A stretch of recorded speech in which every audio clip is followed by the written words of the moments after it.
ሰላም እንዴት ናችሁ? ወደ ቲክቶክ ቤተሰቦቼ እኔ ያለው እግዚአብሔር ይመስገን። ሁላችሁም ይሄንን ቪዲዮ ሸር እንድታረጉልኝ በሉሉ በእግዚአብሔር ስም ጠይቃችኋለሁ። እናታችሁን የምትወዱ በእናታችሁ ይዣችኋለሁ ማለት ነው። እነዚህ ከላይ የምታዩ ሁለት ግለሰቦች አንዷ ሟች ናት፣ አንዷ ገዳይ ናት ማለት ነው።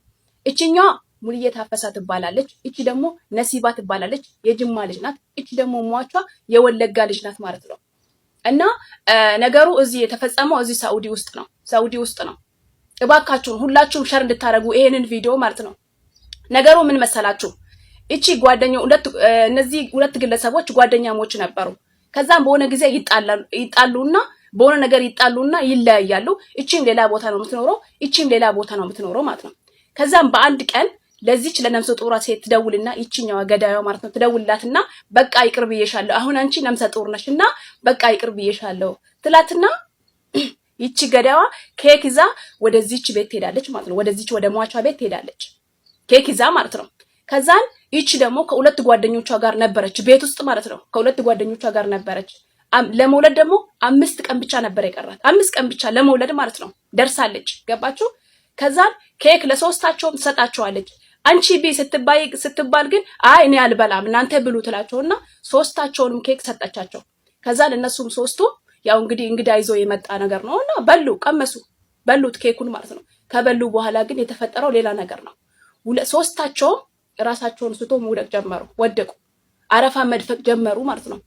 ኬኩን የወሰደችው ይቺ ገዳዋ ለካ ምንድነው መርዝ ጨምራበት ነው የወሰደችው ማለት ነው። ይቺኛው የእውነት ከልቧ ይቅርታ ያደረገችላት መስሏታል፣ አመነቻት። ይቺ ግን ቂም ይዛባታለች። እንግዲህ አስቡ፣ ይቺ ነፍሰ በላ ማለት ነው። የእውነት ሰው እንዴት በዚህ ልክ የፈለገ ነገር ብትበድላት እንኳን እንዴት ነፍሰ ጡር ሴት ላይ ይጨክናል? እንዴት ሁለት ነፍስ ላይ ሰው ይጨክናል? በእግዚአብሔር እውነት በስመ አብ። ለመውለድ 5 ቀን የቀራት ሴት ልጅ እንዴት ነው? ምን አይነት ጭካኔ ነው ይሄ? ከዛን ኬኩን በሉ። ከበሉ በኋላ አረፋ መድፈቅ ጀመረች፣ ወደቁ፣ ሶስታቸውም ወደቁ። ከዛም በኋላ በወደቀችበት ቦታ ይቺ ገዳይ ምን ታረጋታለች? በሆዳ ደፍታት። ነፍሰ ጡር ሴት ሆዳ እንደዚህ የወጣ እንዲህ ድፍት አድርገት ወገቧ ላይ ቁጭ ብላ ታላግጥባታለች ማለት ነው። ወገቧ ላይ ቁጭ ብላ ትስቃለች። በቃ እንደሌላ ነገር ነው የምትሆነው። ሁለት ጓደኞቿ ሌሊቱን ሙሉ የታመሙ አድሮ ጠዋት ወደ ሕክምና ተወሰዱ። መርዙ ተጠረገላቸው። እነሱ ናቸው እንግዲህ ይሄን ሁሉ የሚናገሩት ማለት ነው። በቃ ለሷ መከላከል አልቻልንም እኛ ራሳችን ስትወድቀ ነበረ፣ ግን እንደዚህ እያደረገቻት ነበረ ብሎ የተናገሩት ደግሞ ጓደኞቿ ናቸው። ከሷ ጋር ሁለት ጓደኞቿ ነበሩ። እነሱ ተረፉ። አሁን ሕክምና ላይ ነው ያሉት እነሱ ማለት ነው። ይቺ ግን እንደዛ ካደረገች በኋላ ምን አደረገች? ባሏ ስራ ላይ ነበረ። የዚች ነፍሰ ጡሯ ባል ስራ ላይ ነበረ። ለሱ ደወለችለትና ያለውን ነገር ሁሉ ነገር ነግራው እሱን ጠርታው እሷ ከዛ ቦታ አፕስ ብላ ጠፋች ማለት ነው። ጠፋች። ከዛ ከቀናት በኋላ ደግሞ ልጆቹ ወዲያው በስሜታዊ ሆነው ሙባረክ የሚባል ልጅ ጋር ሄዱ።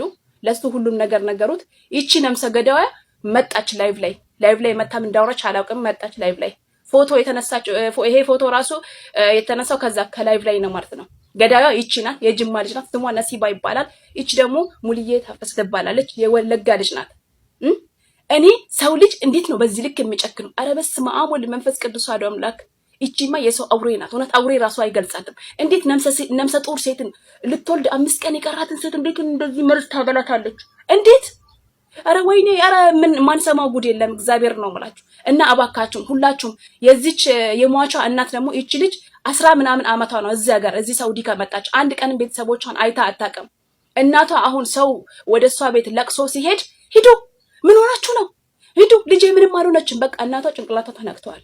የእውነቴን ነው የምላችሁ። እንግዲህ አስቡት። እኔ እንጃ ለእናት መርዶ ሲነገራት ስንት ዓመት የናፈቀቻትን ልጇን አሁን ሬሳውን እንኳን እንትን ለማለት እንትን አልቻለችም እናትየውና ሁላችንም እባካችሁ ለትላልቅ ፎሎ ላላቸው ልጆች አድርሱና የዚች ልጅ እርዳታ ተሰብስቦላት ሬሳዋ ወደ ሀገር ቤት ለቤተሰቦቿ እንዲደርስ ቢያስ ማለት ነው። አሁን ሬሳዋ ያለው ፍሪጅ ውስጥ ይመስለኛል። እና እባካችሁን ይቺን ገዳይ ደግሞ ባገኛችሁበት አሳልፋችሁ እባካችሁን ለህግ ስጡ። ይቺ ልጅ የ4 ሰው ነፍሰ ገዳይ ናት። እነዛ ሁለቱ ልጆች ፈጣሪ ቀናቸው አልደረሰም ተብሎ ነው የተረፉት እንጂ እቺ ልጅ በሆዱ ያለ ልጅ ገላለች፣ እናትየውን ገላለች። እነዚህ ሁለቱ ልጆች ላይም የግድያ ወንጀል ፈጽማለች። ግን እነሱ እግዚአብሔር ቀናቸው ስላልሆነ ተረፉ። እቺ ሴት የ4 ሰው ነፍሰ ገዳይ ናት። ገባችሁ? አሳልፋችሁ ካለችበት ለህግ ስጡ። አሁን አድራሻዋን አጥፍታ ሁሉ ነገር አጥፍታ ጠፍታለች። እዚህ ሳውዲ ውስጥ ነው ያለችው ማለት ነው። እባካችሁን ሸር አድርጉ ይሄንን ቪዲዮ ማለት ነው።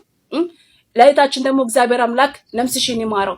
ኢትዮጵያ ያለች ክርስቲያን ነበረች እቺ ልጅ። እዚህ መታ ነው እምነቷን ቀይራ ያገባችሁ ማለት ነው። እንግዲህ ምንም የሚለው ነገር የለም።